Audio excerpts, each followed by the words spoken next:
جو اس کی سیلری ہے وہ اپنے بینک تھرو بینک لے، وہ اس سیلری کو بائی ہینڈ نہ لے. اگر بائی ہینڈ لے رہا ہے تو اس کو وہ اپنی کمپنی سے ریکویسٹ کرے کہ جی آپ اپنے کمپنی اکاؤنٹ سے میرے اکاؤنٹ میں شفٹ کریں، اور اپنا جتنا ایکسپینس ہے اس کا وہ تھرو اپنا ڈیبٹ کارڈ سے کرے. ایون کی شاپنگ کر رہا ہے تو ڈیبٹ کارڈ کو یوز کر لیں، پیٹرول پمپ پہ بھی ہیں تو اپنے ڈیبٹ کارڈ کو یوز کریں.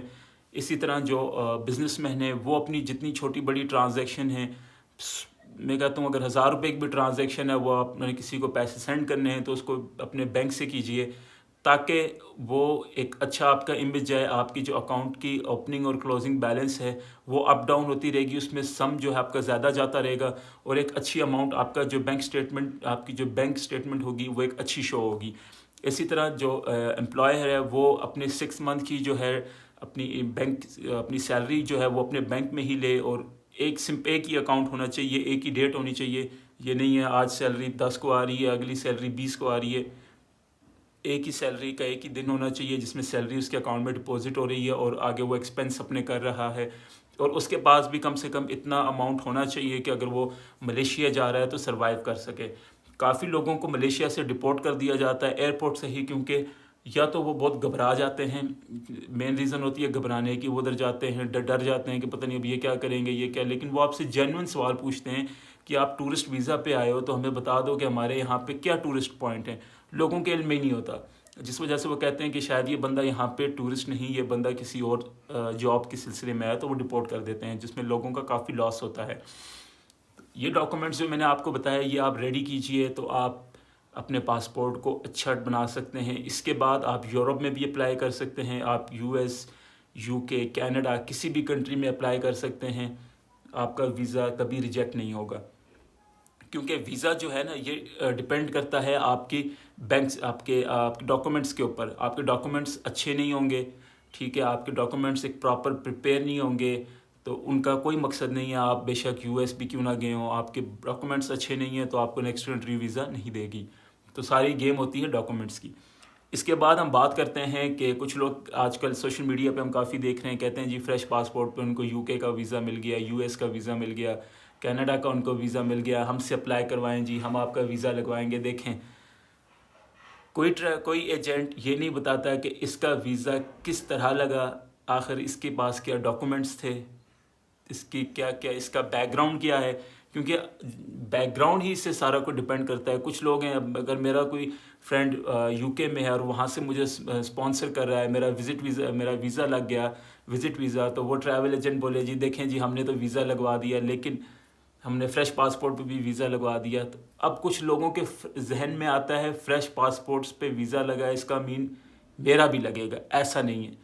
یہ جو فریش پاسپورٹ پہ ویزا لگتا ہے یہ ان لوگوں کے لگتے ہیں جن کے یا تو بیک گراؤنڈ بہت سٹرونگ ہوتا ہے، ان کے پاس ایک اچھی کمپنی ہوتی ہے، وہ فریش پاسپورٹ پہ ہی پہلی بار US ہی جا رہے ہیں، وہ کہیں کسی اور کنٹری میں نہیں جا رہے، لیکن ان کے پاس اتنی پراپرٹی ہے، اتنی ان کے پاس اتنا پیسہ ہے ان کے بینک میں کہ ان کو بھی پتہ ہے یار اگر اس کے اکاؤنٹ میں 80-90 لاکھ روپے ہے تو یہ بھاگے گا تو نہیں یہاں سے. اس کے پاس اتنی اچھی کمپنی ہے تو یہ ہمارے ملک میں آ رہا ہے تو ظاہر سی بات ہے یہ کچھ یعنی اس کے اپنے ٹورسٹ وے پہ ہی آ رہا ہے. لیکن جب ایک عام بندہ جس کے اکاؤنٹ میں 10-20 لاکھ ہوتے ہیں اور اس کے پاس نوکری بھی اتنی اچھی نہیں ہوتی، اس کا بزنس بھی کوئی اتنا بڑا نہیں ہوتا، اور وہ یہ سوچ کے اپلائی اپنے پیسے پھنساتے ہیں کہ جی یہ جن نے کہا تھا جی کہ فریش پاسپورٹ میں میرا لگ رہا ہے ویزا تو میرا بھی لگے گا، ایسا بالکل نہیں ہے.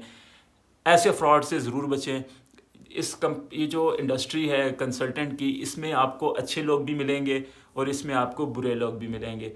تو اپنے آپ جب آپ کہیں پہ بھی اپلائی کر رہے ہیں، ایون اسپیشلی بڑی کنٹریز میں، یورپین کنٹریز میں ہو گیا یا ان جیسی بڑی کنٹریز میں، تو ضرور ایک بار اپنی تسلی کیجئے گا، اپنے آپ جو ہے نا مائنڈ سے سیٹسفائیڈ ہو اور ٹیکنیکلی چیزوں کو دیکھیں. یہ نہیں ہے جی فیس بک پہ دیکھا جی اس کے تو 30 ویزے لگ رہے ہیں مہینے کے، واہ جی واہ یہ تو بڑا وہ ہے. وہ ویزے کہیں اور سے بھی اٹھا کے اپنے وال پہ لگا سکتے ہیں کہ جی ہم نے دیکھو اتنے ویزے لگوا دیے. تو تھوڑا سا جینوئنلی سوچیں. آپ خود بھی یہ سوچیں یار میرے پاس اب کئی ایسے لوگ فیس بک بھرا پڑا ہے، ٹھیک ہے، یوٹیوب بھی بھرا پڑا ہے، یوٹیوبر بھی ہیں اور بڑے ہائی سبسکرائبر فالورز بھی ہیں جو کہتے ہیں جی ہم نے بنا آپ کے ڈاکومنٹس کے آپ سے ویزا ہم آپ کو دلوائیں گے. بنا ڈاکومنٹس کے آپ کے ویزا کیسا لگ سکتا ہے؟ وہ اپنے ڈاکومنٹس لگائیں گے. میں نے ایک دو بندوں سے رابطہ کیا, میں نے کہا ذرا چیک کرتے ہیں پروسیس کیا ہے. اسلام آباد کے اندر بڑا نام ہے ان کا. تو جب انہوں نے مجھے بتایا جی کہ آپ اپنا پاسپورٹ ہمیں دے دیں, آگے سے ہم جو ہے اپنی کمپنی کے تھرو آپ کو بھیج رہے ہیں, یعنی جو ہمارے پاس اور کمپنیز ہیں لائک کوئی فارماسیوٹیکل کمپنی ہے, ہم اس کے تھرو آپ کو کہ یہ ہمارا امپلائی ہے, یہ دیکھیں یہ ہماری کمپنی ہے, یہ ہم اس کو ایز اے ٹور کے لیے بھیج رہے ہیں. یعنی یہ اس طرح کے ٹیک آزمائے جاتے ہیں جو کہ نہیں ہوتے آپ کے, اور آپ سے ہائی چارجز کیا جاتا ہے. بعض اوقات لوگوں کو نہیں پتہ کہ یو ایس کی ویزا کی اتنی فیس نہیں ہے, لیکن ٹریول ایجنٹ جو ہیں وہ ان سے لاکھوں کے حساب سے پیمنٹ لے لیتے ہیں, 2 لاکھ روپے فیس لے لیتے ہیں. کیوں؟ یہی کہ جی ہم آپ کو فریش پاسپورٹ پہ لگوا کے دیں گے, اور آپ کو پتہ ہے کہ پیسے کوئی بھی ریٹرن نہیں کرتا.